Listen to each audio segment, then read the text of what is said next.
Hi friends, मैं Shri Durgesh Kumar, MSc physics. Last video में हमने देखा था कि दो वेक्टर्स का डॉट प्रोडक्ट किस प्रकार से डिफाइन किया जाता है। तो आज उसी डॉट प्रोडक्ट पर बेस्ड हमने कुछ अनसोल्व क्वेश्चन लिए हैं। तो देखते हैं कि सबसे पहले जो हमने क्वेश्चन सेलेक्ट किया है वो क्या कहता है कि A unit vector n cap on the xy plane is at an angle of 120 degree with respect to i cap। देखिए क्या कह रहा है कि कोई xy प्लेन है। अगर सॉल्यूशन की बात करूं, एक बार क्वेश्चन को समझते हैं कि कोई xy प्लेन है, ठीक है, ये x हो गया, ये y हो गया, xy प्लेन है। A unit vector n cap on xy plane is at an angle of 120 degree with respect to i cap। Okay, ये i cap हो गया, x एक्सिस के लॉन्ग i cap। तो जो ये n cap है वो i cap के साथ 120 डिग्री का एंगल बना रहा है। मतलब यहाँ मान लेते हैं कि एक बार कि ये n cap होगा, कहीं यहाँ होगा n cap, माना मैं कि ये n cap होगा, इनके बीच का एंगल है 120 डिग्री, ठीक है। According to question, the angle between the vectors u vector equals to a I cap plus b n cap and v vector equals to a n cap plus b I cap will be 60 degree if। Question ये कह रहा है कि ये vector और वे vector जो आपको दिए हुए हैं इनके बीच का एंगल 60 डिग्री होगा। कब होगा? जब a और b में क्या रिलेशन होना चाहिए, ये तो देखा, ठीक है। अब क्वेश्चन समझ लिया हमने कि क्या कह रहा था क्या। तो हमें दिया हुआ क्या है, तो क्वेश्चन में हमें दिया हुआ क्या है कि n कैप एक यूनिट वेक्टर है। मतलब क्या हुआ कि जो n कैप है इसका मैग्नीट्यूड कितना होगा 1 और i कैप है इसका मैग्नीट्यूड कितना होगा 1। जो u वेक्टर दिया हुआ है, u वेक्टर, उसका वैल्यू क्या है, क्या दिया हुआ है, a cap a i cap plus b n cap, और v वेक्टर है वो क्या है a n cap plus b i cap, ठीक है, ये दिया हुआ है, ठीक है। और जो i कैप और n कैप के बीच का एंगल है वो दिया हुआ है 120 डिग्री, ठीक है। तो देखिए, हमने पिछले वीडियो में बात की थी कि जब दो वेक्टर्स दिए हुए हों और उनका मैग्नीट्यूड हमें दिया हुआ हो तो हम उनके बीच का एंगल फाइंड आउट कर सकते हैं। तो यहाँ पर एंगल दिया हुआ है हमें और दो वेक्टर्स दिए हुए हैं, इनके मैग्नीट्यूड हम फाइंड आउट कर सकते हैं। तो हमें यहाँ से a और b में रिलेशन मिल जाएगा। देखिए, u वेक्टर के मैग्नीट्यूड की बात करूं, u वेक्टर का मैग्नीट्यूड कितना होगा, तो देखिए u vector dot u vector किया मैं, कईयों के दिमाग में ये आ रहा होगा कि आप यहाँ पर a square plus B square का रूट भी तो कर सकते थे। कैसे कर सकते थे भाई, यहाँ पर i कैप है और यहाँ पर n कैप है, ये कर सकते थे कब, जब n कैप और i कैप के बीच का एंगल 90 डिग्री होता। लेकिन यहाँ पर i कैप और n कैप के बीच का एंगल 90 डिग्री नहीं है, 120 डिग्री दिया हुआ है। तो देखिए, अब डॉट प्रोडक्ट निकालने का फॉर्मूला क्या होता है कि उसी वेक्टर को उसी वेक्टर के साथ डॉट कर दो।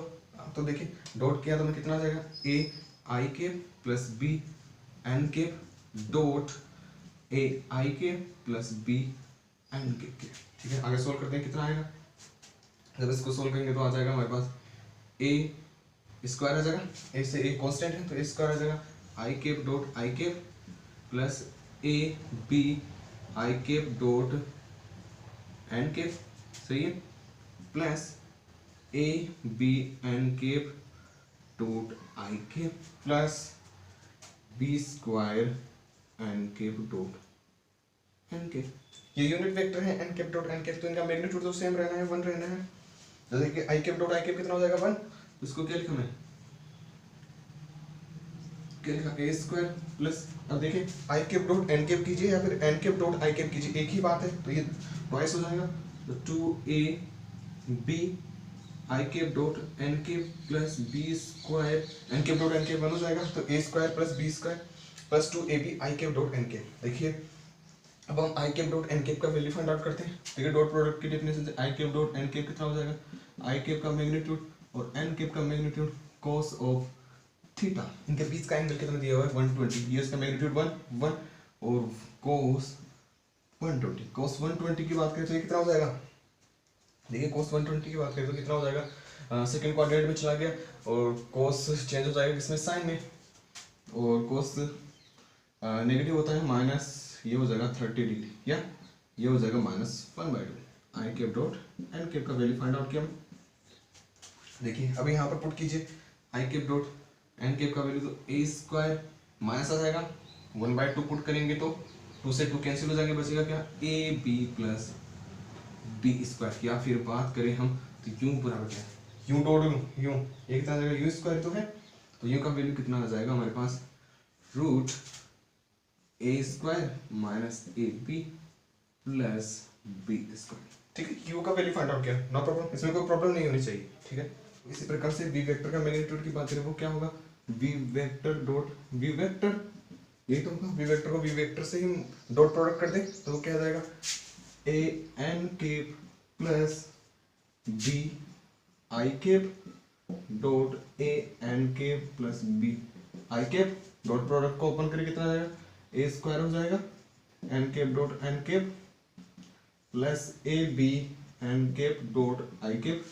ओपन किया ना मैं, पहले एक को डॉट प्रोडक्ट कर रहा हूँ सभी के साथ, plus A B I cap dot N cap plus B square I cap dot I cap.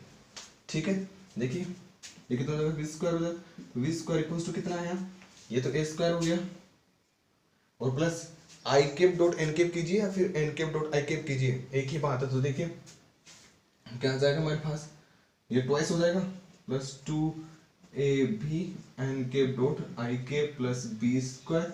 अभी इसका वैल्यू फाइंड आउट किया वो कितना है -1/2 V square equals to A square plus B square minus A और बी, ये आ गया। तो v इक्वल्स टू कितना है रूट ए square plus B square minus ए बी। चलो हमने ये वैल्यू कैलकुलेट कर लिया कि u का मैग्नीट्यूड कितना होगा और v का मैग्नीट्यूड कितना होगा। अब मैं बात करूँगी u vector dot v vector कितना होगा, क्योंकि एंगल निकाल के मुझे डॉट प्रोडक्ट करना पड़ेगा ना, तो फिर मुझे u vector dot v vector की जरूरत पड़ेगी। तो u vector dot v vector ये कितना होगा, u वेक्टर देखिए कितना है हमारे पास A I K plus B N K dot v की बात करें v कितना होगा, v है A N cap plus B I cap, तो कितना है हमारे पास, ये बात करें तो ये हो गया A square I cap dot N cap plus हो गया हमारे पास ये A B I cap dot I cap plus इसको अंदर मल्टीपल करें, सॉरी इसको अंदर डॉट प्रोडक्ट करें तो कितना आ जाएगा a B N cap dot N cap, और ये हो जाएगा कितना b square n cap dot i के। सही है, ये था। अगर यहाँ पर बात करिए कितना आ जाएगा ए स्क्वायर बाय 2 माइनस का प्लस 2ab और माइनस का ये हो जाएगा minus B square by 2। N cap dot I cap है ये, अब बार बार थोड़ी ना बताएंगे कि क्या होगा, I cap dot N cap minus A square by 2 plus 2ab minus B square by 2। देखिए अब देखते हैं, अब देखिए U vector dot we vector की डॉट प्रोडक्ट की डेफिनेशन से क्या हो जाएगा, U vector dot we vector कितना आ जाएगा, यू वेक्टर का मैग्नीट्यूड और वी वेक्टर का मैग्नीट्यूड और कॉस ऑफ थीटा, जो थीटा यहाँ पर 60 डिग्री दिया हुआ है, यू वेक्टर और वी वेक्टर के बीच का एंगल है वो 60 डिग्री है। ठीक है, तो थीटा इक्वल्स टू 60 डिग्री। अब बात करें यू डॉट वी कितना है हमारे पास minus A square by 2 plus 2ab minus B square by 2। अब इसका मैग्नीट्यूड कितना हो जाएगा रूट, ये आ जाएगा हमारे पास A square minus A B plus B square root A square plus B square minus A B और कोस 60 डिग्री। ठीक है, तो ये कितना हुआ minus A square by 2 plus 2ab minus B square by 2, ये हो गया कितना A square minus A B plus B square और कोस 60 का वैल्यू कितना होता है, कोस 60 का वैल्यू 1/2, तो ये आ गया 1/2। अब देखिए इस इक्वेशन को 2 से मल्टीपल कर दीजिए, कितना आ जाएगा minus A square plus 4ab और minus B square equals to कितना आ जाएगा ए square minus A B plus B square आ जाएगा। हमारे पास क्या हो जाएगा, अगर थोड़ा बहुत मैथमेटिकल कैलकुलेशन करें तो कितना हो जाएगा, ये हो जाएगा आपके पास 2a square plus 2b square equals to 5ab। ठीक है, थोड़ा सा और कैलकुलेशन कर लेते हैं, यहाँ पर आ जाएगा ए square plus B square equals to 5ab by 2। Okay, simple calculation क्या है, इसको कैलकुलेशन करता गया मैं, देखिए क्या है अब देखिए हमारे पास ए और बी में रिलेशन आ गया। अब क्वेश्चन के अकॉर्डिंग क्या होगा कि ये जो रिलेशन है वो सेटिस्फाई करना चाहिए इनमें से किसी एक ऑप्शन के, ठीक है।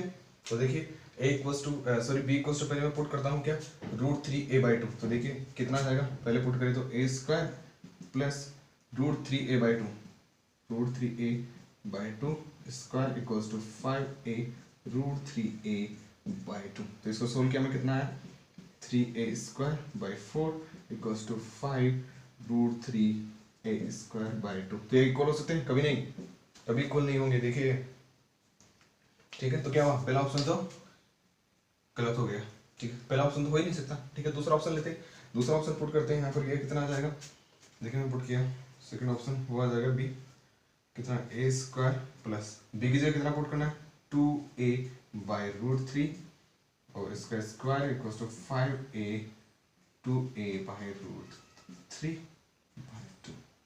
ठीक है। अब इसको देखते हैं, एक सॉल्व कर लेते हैं, a² plus 4a²/3 equals to 5, यानी कि ये हो गया, हाँ 5a²/√3। ये कभी इक्वल नहीं होगा, कहाँ होगा, देखो इक्वल नहीं है, तो क्या हुआ, दूसरा ऑप्शन भी रॉन्ग। थर्ड ऑप्शन लेते हैं, b equals to a/2, third b equals to a/2। जब b इक्वल्स टू a/2, यहाँ इस इक्वेशन पुट करने कितना आ जाएगा, a² प्लस a/2 का स्क्वायर इक्वल्स टू 5a/2। कितना आया ये, सोल्व करें तो इसको सोल्व करेंगे तो आ जाएगा हमारे पास a² plus a²/4 equals to 5a²/2। सही है, ये 2 पहले भी था, सॉरी 4 हो जाएगा, ठीक है। कितना है, 5a²/4 इक्वल्स टू 5a²/4, ये इक्वल हो गया, ये सेटिस्फाई कर गया, ठीक है। तो b इक्वल्स टू a/2, ये अभी सही है, ठीक है। फोर्थ ऑप्शन लेते हैं, b equals to a, b equals to a लिया तो सेटिस्फाई करेगा क्या, लेकिन नहीं करेगा, 2a² आ जाएगा इधर और 5a²/2। तो ऑप्शन कौन सा करेक्ट हुआ, सी, b इक्वल्स टू a/2, ठीक है। तो इस क्वेश्चन का जो सबसे इंपॉर्टेंट चीज था वो क्या था, इसको सोल्व करना नहीं था, सबसे इंपॉर्टेंट चीज क्या था कि i और n को आप कैसे सोल्व करते हैं, यही इंपॉर्टेंट चीज था, ठीक। देखिए फ्रेंड्स, डॉट प्रोडक्ट पर बेस्ड हमने एक और एग्जांपल लिया है, देखते हैं कि क्या कहता है क्वेश्चन, कि find the angle between face diagonal of a unit side cube. Okay, ये कह रहा है कि कोई यूनिट साइड क्यूब है, उसकी जो फेस डायगोनल है उनके बीच का एंगल फाइंड आउट करना। तो सबसे पहले हम क्यूब को ड्रॉ कर लेते हैं, क्यूब कैसा होगा हमारे पास, तो देखिए क्यूब बना लेते हैं हम,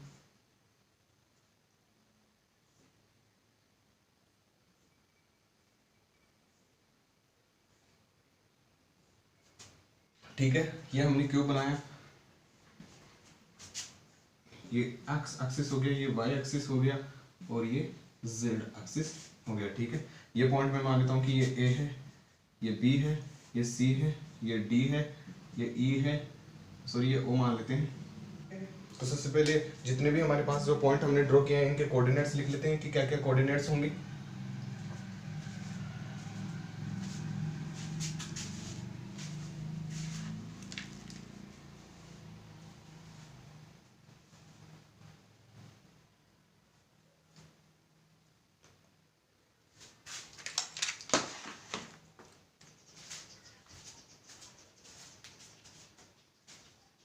देखिए सबसे पहले हम जितने भी पॉइंट्स हमने ड्रॉ किए हैं उनके कोऑर्डिनेट लिख लेते हैं।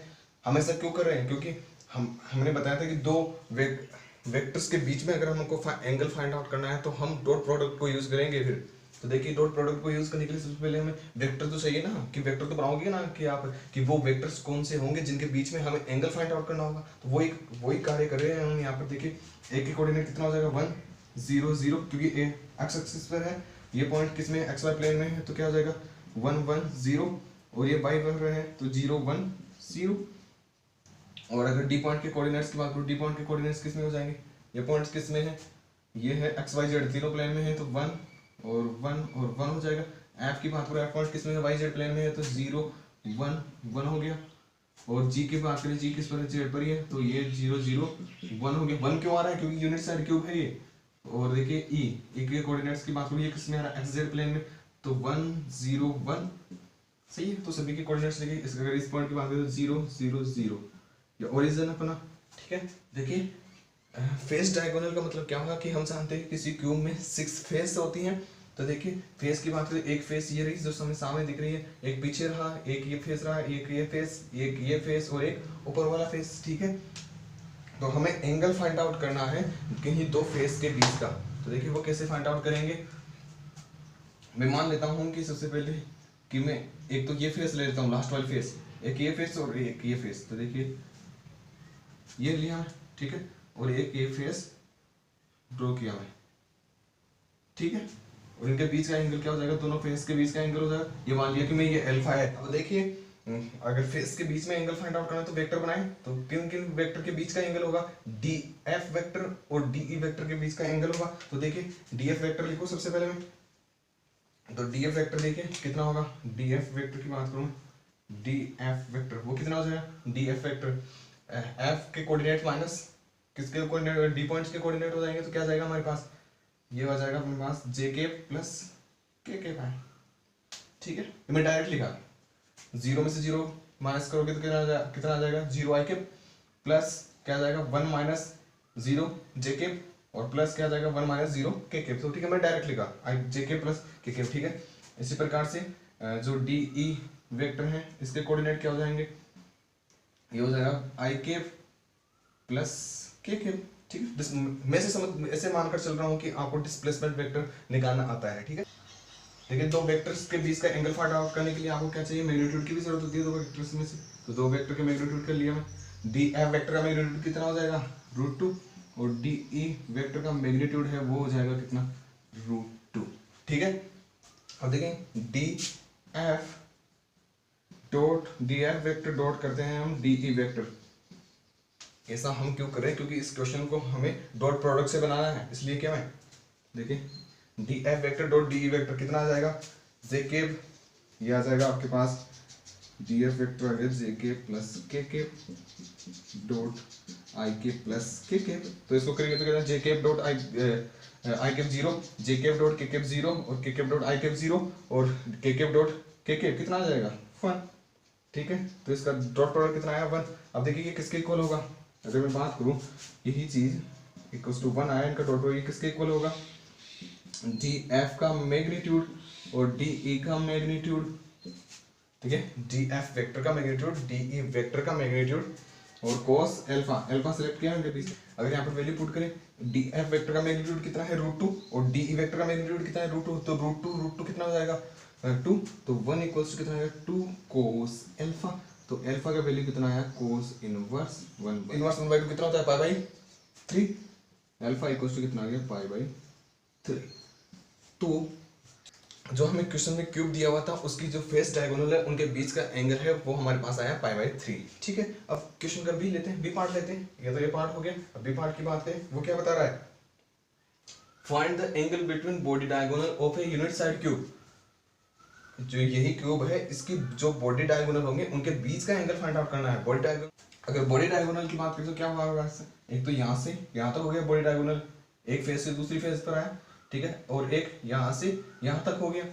देखिए यहाँ से यहाँ तक हुआ ना, एक यहाँ से यहाँ तक हो गया और दूसरा यहाँ से यहाँ तक। ये क्या है, बॉडी डायगोनल ही तो हुई, एक दूसरी फेस पर जा रहा है और एक किसी दूसरी फेस पर जा रहा है, तो बॉडी डायगोनल हुई। कैसे, जैसे अगर मैं ड्रॉ करूँ, अगर मैं इन बॉडी डायगोनल्स को ड्रॉ करूँ तो कैसे करूंगा, देखिए एक तो ये हुआ, ठीक है, बीजी हुआ अपने पास एक तो, और एक कौन सा हुआ, यहां से चला मैं, क्या हुआ ओ और डी, ठीक है, और डी हुआ। ये तो हमारा बॉडी डायगोनल ये तो होंगे ना, तो ठीक है। बीजी वेक्टर निकाल दो, वो कितना आ जाएगा। अब देखिए जो बीजी वेक्टर है वो कितना आ जाएगा हमारे पास, ये आ जाएगा हमारे पास माइनस आई के माइनस जे के और ये आ जाएगा प्लस के। और बात करें ओ डी वेक्टर की, ओ डी वेक्टर ये कितना आ जाएगा हमारे पास, ओ डी वेक्टर देखिए, ओ डी वेक्टर ये आया हमारे पास आई के जे के प्लस के। इनका मैग्नीट्यूड की बात करें, बीजी का मैग्नीट्यूड कितना आ जाएगा, ये आ जाएगा √3 और इसी का भी मैग्नीट्यूड कितना आएगा, और डी वेक्टर का मैग्नीट्यूड √3, ठीक है। अब हम इसके डॉट प्रोडक्ट की बात करें कि BG vector dot O D vector, ये कितना होगा बी जी का मैग्नीट्यूड और ओ डी का मैग्नीट्यूड और कॉस अल्फा, ठीक है। इनके बीच का एंगल में अल्फा मान लिया, ठीक है। वो बात पहले की हो गई कि अल्फा किनके बीच का एंगल था, ठीक है। अब देखिए ये कितना है, अगर इसका डॉट प्रोडक्ट करेंगे तो B G dot B G vector dot O D vector करें तो वो कितना आएगा हमारे पास, देखिए ये आ जाएगा B G vector dot O D vector, ये है हमारे पास, देखिए I cap dot I cap -1 और ये minus J cap dot J cap -1 हो गया और इसकी बात करें +1 हो गया, ठीक है। कितना आया हमारे पास -1, ठीक है, -1 ही तो आएगा। अब देखिए कितना हो जाएगा -1 इक्वल्स टू 3 cos अल्फा, तो अल्फा का वैल्यू कितना आया हमारे पास cos इनवर्स -1/3, ठीक है, ठीक है। ये फाइंड आउट किया हमने, नो प्रॉब्लम। अल्फा का वैल्यू cos इनवर्स -1/3 आया, ठीक है। ये दो बॉडी डायगोनल्स के बीच का एंगल हो गया, ठीक है। अब देखिए अभी हमने जो बी जी वेक्टर निकाला उसमें हमने ओरिजिन किसको माना था, बी पॉइंट को माना था। अब मैं जी बी वेक्टर भी तो निकाल सकता था, देखिए मैं जी बी वेक्टर निकालता हूँ, कितना होगा, देखिए जी बी वेक्टर फाइंड आउट करें वो कितना हो जाएगा हमारे पास आई कैप और जे कैप माइनस के कैप, आई cap plus J cap minus के कैप हो गया, ठीक है। और देखिए ओडी वेक्टर, और देखिए ओडी वेक्टर कितना हो जाएगा, ओडी वेक्टर इसकी बात करें तो ओडी वेक्टर कितना है हमारे पास आई के प्लस जे के और ये हो जाएगा प्लस के, ठीक है। एक ही बात है भाई, कुछ जो पिछली वाली सिचुएशंस ली थी हमने उसमें हमने क्या माना था, बी पॉइंट को ओरिजिन माना था, इस बार मैंने जी पॉइंट को ओरिजिन ले लिया। ये थोड़ी ना कि एंगल इसके रेस्पेक्ट में बताया है या फिर जी बी पॉइंट के रेस्पेक्ट में बताया या फिर आपने जी पॉइंट के रेस्पेक्ट में बताया, ये थोड़ी ना ऑप्शन, ये तो हमने फाइंड आउट किया है, हो सकता है कि ऑप्शन तो कुछ और हो, कैसे अभी पता चलेगा। देखिए जीबी वेक्टर का मैग्नीट्यूड फाइंड आउट कीजिए, ये आ जाएगा √3 और ओडी वेक्टर का जो मैग्नीट्यूड है वो भी आ जाएगा √3। इनके डॉट प्रोडक्ट की बात करें वो कितना आएगा, GB vector dot OD vector, ये आया हमारे पास I cap dot I cap 1 plus J cap dot J cap 1 और माइनस के कैप डॉट के कैप -1 हो जाएगा। तो ये कितना हो गया 1 + 1 - 1 यानी कि ये 1 आया, ठीक है, नो प्रॉब्लम, ओके। ये किसके इक्वल होगा, ये डॉट प्रोडक्ट किसके इक्वल होगा, जीबी वेक्टर का मैग्नीट्यूड ओडी वेक्टर के मैग्नीट्यूड और cos ऑफ अल्फा, ठीक है। √3 हो जाएगा यहाँ पर, cos ऑफ अल्फा और 1 के इक्वल होगा, तो अल्फा का वैल्यू कितना है cos इनवर्स 1/3, ठीक है। ये क्वेश्चन सिलेक्ट करने का मतलब क्या हुआ हमारे पास कि हमें कई बार क्या होता है, जैसे मान लीजिए कि मल्टीपल सिलेक्ट क्वेश्चन होता, तो इसमें क्या होता है कि ऑप्शन आप ये देखते हैं, मान लीजिए कर लिया आपने, ठीक है, या ऑप्शन आप यही करते और ऑप्शन में मान लो कि alpha equal to cos inverse 1/3 भी दिया हुआ होता, तो फिर कैसे करते, कैसे सिलेक्ट करते आप। तो यहाँ से हमने क्या सीखा, जो वेक्टर रिप्रेजेंटेशन का तरीका है वो ओरिजिन पर भी डिपेंड करता है। वही तो देखो ओरिजिन चेंज हुआ तो देखो एंगल भी डिफरेंट आ गया हमारे पास, तो देखिए तो क्या होता है इसे, अगर क्वेश्चन होता मल्टीपल सिलेक्ट क्वेश्चन होता तो ये ऑप्शन भी करेक्ट होता और ये ऑप्शन भी करेक्ट होता, ठीक है। सो फ्रेंड्स आई होप कि आपके डॉट प्रोडक्ट को लेकर जितने भी डाउट्स थे वो क्लियर हुए होंगे। तो फ्रेंड्स अगर आपको हमारी वीडियो पसंद आई हो तो इसे लाइक करें और अपने साथी के साथ शेयर करें, साथ में ही आप हमारे चैनल को सब्सक्राइब करें। Okay, thank you.